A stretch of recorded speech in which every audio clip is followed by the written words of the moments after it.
తెలంగాణ ప్రజలకు అన్యాయం జరుగుతుందని నువ్వు అడుగుతున్నావు.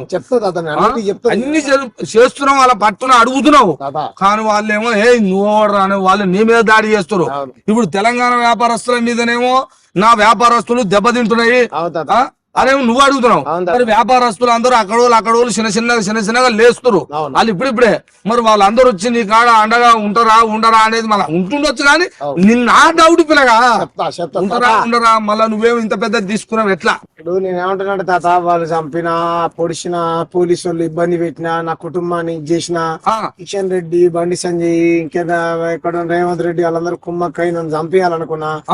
నేను ఒక సామాజిక అంశాన్ని ఎప్పటి నుంచో లేవనెత్తుతా ఉన్నాను. నేనే కాదు తాత, ఎప్పటి నుంచో ఈ తెలంగాణలో ఉన్నటువంటి మేధావులు, ఈ తెలంగాణ భూమిపుత్రుడు ఈ భూమి మారి కదా, శ్రీకాంతాచారి కాలిపోయింది. ఈ తెలంగాణలో ఉన్నటువంటి ఈ ప్రజల కోసం కదా, ఉన్నటువంటి వనరులు ఇక్కడ ఉన్నటువంటి సమస్తం, ఇక్కడ ఉన్నటువంటి ప్రజలు ఉద్యోగ ఉపాధి అవకాశాలు పొందాలి, నా తెలంగాణ బిడ్డలు సుఖశాంతాలు మంచిగా ఉండాలి అని కదా. అంతేగాని ప్రాణత్యాగం చేసి నీ రాష్ట్రంలో ఉన్నటువంటి సంపద మొత్తం గుజరాత్ లో దోసుకొని పోవడానికో, రాజస్థాన్ లో దోసుకొని పోవడానికో, పెట్టుబడిదారులకు దోసుకొని పోవడానికో కాదు కదా తాత. మన సంస్కృతి వేరు, మన సాంప్రదాయాలు వేరు, మన యాస వేరు, మన భాష వేరు, అనేక రకాలు చేసినప్పుడు మనం ఉద్యమాలు ఎన్నో రకాలుగా చెప్పుకుంటూ పోతే తెలంగాణ ఉద్యమం మనకు గుర్తొస్తాయి. నాకు శ్రీకాంతాచారి చనిపోయినటువంటి త్యాగం గుర్తొస్తాయి. మేమేమంటున్నాం, రైట్, ఇక్కడ మీరు పరిశ్రమ అప్పుడు కూడా అదే అడిగినాం మనం. లగడపాటిని, టీజీ వెంకటేష్ ని, ఇక్కడ ఆంధ్ర వాళ్ళు వచ్చి కంపెనీలు పెడుతున్నారు, పరిశ్రమలు పెడుతున్నారు. మరి మా తెలుగు బిడ్డలు ఎంతమంది, మా తెలంగాణ బిడ్డలు ఎంతమంది పనిచేస్తున్నారు మీ కంపెనీలలో అడిగినాం. ఇక్కడ వీళ్ళు రకరకాల కంపెనీలు పెడుతున్నారు, హల్దీరాము, చిట్ పట్టు, బిట్ పట్టు, లేకపోతే బింగోలేసు, బికనీర్ వాళ్ళ, లేకపోతే ఓయో, లేకపోతే ఫ్లిప్కార్ట్, ఇటువంటి కంపెనీలు చాలా కంపెనీలు మీరు పెడతా ఉన్నారు కదా. ఇప్పుడు మార్వాడిలో కంపెనీలు పెడతా ఉన్నారు కదా. మరి ఇక్కడ భూమి మాది, ఇక్కడ నీళ్లు ఇస్తా ఉన్నాం, బ్యాంకుల నుంచి మీరు రుణాలు తీసుకుంటా ఉన్నారు. కాబట్టి మరి మా ప్రాంత బిడ్డలకు మీరు ఉద్యోగ ఉపాధి అవకాశాలు కల్పించాలి కదా అనేది మా డిమాండ్. నెంబర్ 2, ఒక మార్వాడి అన్నలే వాళ్ళు మన శత్రుడు కాదు. ఒక మార్వాడి అన్న మన ఊళ్ళో కిరాణా షాప్ పెడతాడు, నీకేంత దుకాణం, ఒక ఖాళీ షాప్ ఉంది అనుకో, 1 లక్ష రూపాయలు ఇస్తాడు, అడ్వాన్స్ ఇస్తాడు, నీకు ఇస్తాడు. తాత మన ఇల్లు కిరాయికి ఇస్తావా అనే అదే అడ్వాన్స్ ఇచ్చే 1 లక్ష రూపాయలు ఇస్తాడు. మార్వాడి అన్న 1 లక్ష రూపాయలు ఇస్తే మనోడు కనీసం ఏమంటారు 10,000 కూడా ఇవ్వలేనటువంటి స్థితిలో ఉన్నాడు. వ్యాపార పోటీ పడలేకపోతున్నాడు. నీకు ఇంకోటి చెప్తా, మనోడు పోనీ 1 లక్ష రూపాయలు ఇచ్చి తాత నాకే 1 లక్ష రూపాయలు నేనే ముందుగా ఇస్తానంటే, ఆ మార్వాడి వచ్చి ఆయన ఓనర్ దగ్గరికి వచ్చి ఏమని చెప్తాడు తెలుసా, ఆ తెలుగు ఆయన 1 లక్ష రూపాయలు ఇచ్చిన నేను 2 లక్షలు ఇస్తాను అంటాడు. అంటే పోటీ పడలేకపోతాడు. ఇది తెలంగాణ వాళ్ళ దగ్గర డబ్బులు లేవు, పేదలు కదా, వాళ్ళ దగ్గర యూనిటీ ఉంది, వాళ్ళ దగ్గర డబ్బులు ఉన్నాయి, వాళ్ళ వ్యాపారులు వస్తారు, అందరూ ఒకటి అయ్యి ఒక బంగారు షాప్ పెట్టిస్తాడు, పక్కన వెండి షాప్, ఇంకొక వాళ్ళ మార్వాడి అన్నకే పెట్టిస్తాడు, వెండి షాప్ పెట్టిస్తాడు, ప్లంబింగ్ షాప్ పెట్టిస్తాడు, ట్యూబ్లైట్ షాప్ పెట్టిస్తాడు, ఎలక్ట్రికల్ షాప్ పెట్టిస్తాడు. మొత్తం మీద అన్ని వ్యాపారాలు వాళ్ళే.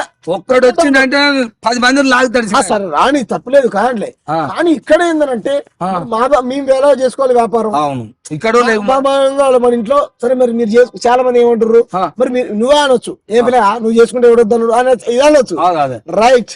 మా వాళ్ళకు మేము సోయలేదని అంటలే, కానీ మా వాళ్ళని చైతన్యం చేయాల్సినటువంటి బాధ్యత, యూనిటీ చేయాల్సినటువంటి బాధ్యత, స్థానిక వ్యాపారస్తులందరూ ఒకటి చేయాల్సిన బాధ్యత మా మీద మాలాంటి మీద ఉంటది కదా. అవి కాకుండా వీళ్ళు నకిలీ పైపులు అమ్ముతున్నారని, నకిలీ ట్యూబ్లైట్లు అమ్ముతున్నారని, జిఎస్టీలు కట్టరని, డిజిటల్ పేమెంట్లు చేసుకోరని, కొన్నటువంటి వస్తువుకు రసీదు ఇయ్యరని, నకిలీ పాన్ పరాక ఇటువంటి రకరకాల అమ్ముతారని అనేక రకాల ఆరోపణలు ఉన్నాయి.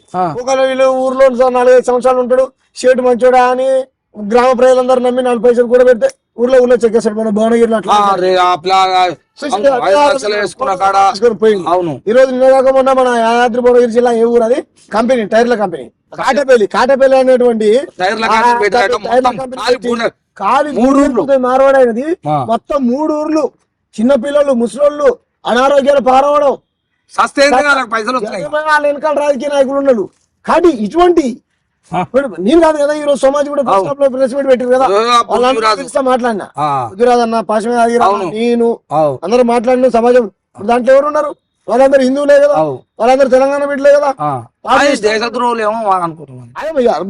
సోమాజి కూడా ప్రెస్ క్లబ్ లో వ్యక్తి వాళ్ళు అందరూ వీళ్ళు హిందువులు కారా అని అనుకుంటున్నా, లేకపోతే దేశద్రోహులు, అర్బన్ నక్సలైట్లా అనుకుంటున్నారు. గొర్రెలకాడికి పోతావు కదా, గొర్రెలకాడికి పోయినప్పుడు వాన పడుతుంది కదా, నీ పక్కన ఇంకొక ఆయన ముస్లిం ఆయన గొర్రె కాస్తున్నాడు అనుకో, ఇంకొక ఆయన క్రైస్తవుడు గొర్రె కాస్తున్నాడు అనుకో, ఆ వాన కేవలం నేను హిందువులు కాబట్టి నా మీదనే గురువు అని అంటే గుర్తా తాత, అందరిమే గుర్తా. ఏంది ప్లాన్ అదే గుర్తుగా తాత. అదే సమస్యనే ఎత్తుతాయి. హిందువా, క్రిస్టియనా, ముస్లిమా, దేవుని నమ్మ తలకు తోక సంబంధం లేకుండా క్వశ్చన్లు అడుగుతారు. కాబట్టి మేము లేవనైతే మా తెలంగాణ వ్యాపారస్తులు అంతే రోజు రోజుకి మీ వల్ల మీతో పోటీ పడడానికి ఇబ్బంది పడుతున్నారు. తెలంగాణలో ఒక స్థానిక వ్యాపారస్తుల చట్టం తీసుకురావాలని, ఒక వ్యాపార చట్టం తీసుకురావాలని అది ఎట్లా ఉండాలి, ఒక లెక్క ఉండాలి. వ్యాపారస్తులు మాట్లాడి మేము పెద్ద ఎత్తున నిన్న ఉస్మానియా విద్యార్థులు తెలంగాణ బంద్ కు పిలిపిస్తే పెద్ద ఎత్తున స్వచ్ఛందంగా మొబైల్ యూనియన్ సంఘస్థులు, ఉప్పల్లో బంధువులు పాల్గొన్నారు. వరంగల్, కరీంనగర్, నెలగొండ, వనపర్తి, నిన్న మన అమన్గాళ్ళు వీళ్ళందరూ బంధువులు పాల్గొన్నారు కదా. వస్తా కులాల దగ్గర కూడా వీళ్ళందరూ స్వచ్ఛందంగా ప్రజలు బంధువులు పాల్గొని ఎస్ మా స్థానిక వ్యాపారస్తులు మేమే చేసుకుంటాము, మారేవాడిలో మా నష్టం జరుగుతుంది, మా కుల వృత్తులు ధ్వంసం అవుతున్నాయి అని చెప్పేసి సబ్బండ కులాలు కూడా చెప్పులు కుట్టటాన్ని ఎవడరా అంటే ఊళ్ళే మాది ఆయన అంటాడు. ఈ మాది ఆయన చెప్పులు కుట్టాల్సినటువంటి చెప్పుల కంపెనీ మార్వాడు ఆయనకు ఉంటది. ఎట్లుంటది మరి నీచమైనటువంటి వృత్తి ఎక్కువ మరి ప్రభుత్వాలు చెప్తా మేము వద్దనంటలే. మేమేమంటున్నాం, మీరు కార్పొరేషన్ నిధులు ఇస్తారో మేమంటారు తక్కువ పైసలకే, పావుల పైసలకి ఎంత వడ్డీకి ఇస్తారో మాకు తెలియదు. తెలంగాణ ప్రభుత్వం మీరేమంటారు, ఇటువంటి వాళ్ళకు ఈ కుల వృత్తులు చేసుకునే వాళ్ళకు, వ్యాపారాలు పెట్టుకునే వాళ్ళకు రుణాలు ఇవ్వాలి 0 వడ్డీతో, ఎటువంటి వడ్డీ లేకుండా రుణాలు కల్పించాలని మేము ప్రభుత్వంతో కొట్లాడుతా ఉన్నాం.